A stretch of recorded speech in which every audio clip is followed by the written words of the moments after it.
Hello again. Now, this is for educational purpose, and it's very, very important to listen to this video and watch till the end.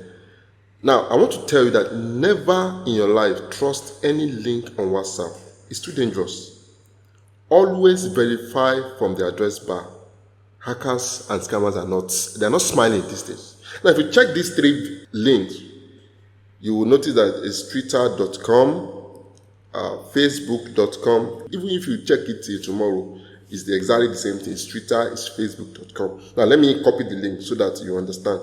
If I copy the link, copy link and paste it here, Control P, you see it's twitter.com.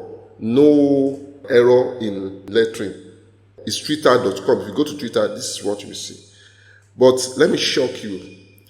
If I open this website, this Twitter website now, twitter.com, take a look at this.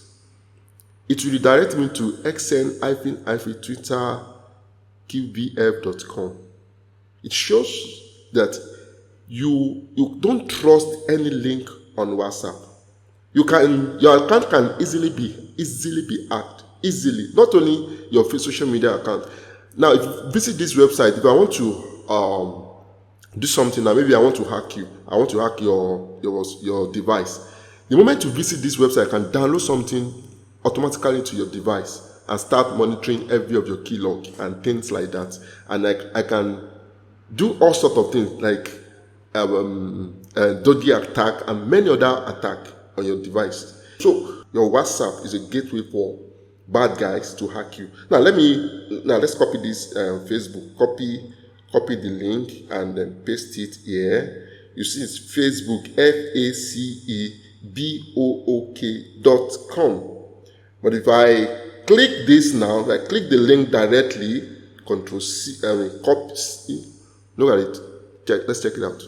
xn-fcebookg.com. Now you may be thinking, okay, it will direct me to Facebook account. It's not just about Facebook alone. Through the URL, they can automatically download a file to your system. They can automatically download a keylogger. There are many things they can download without you knowing it, and you will think all is well. So please and please, don't just assume any link you see out there is valid. No. So the very best thing you can do for yourself is to install antivirus. It doesn't bite. Install antivirus, internet security. Just download and install it. For instance, for me now, I have on my desktop, if I click any link, it will block those links. But many people, they use phone. So install internet security on your phone. It's too dangerous to live without internet security these days. So follow me for more. Thank you and God bless.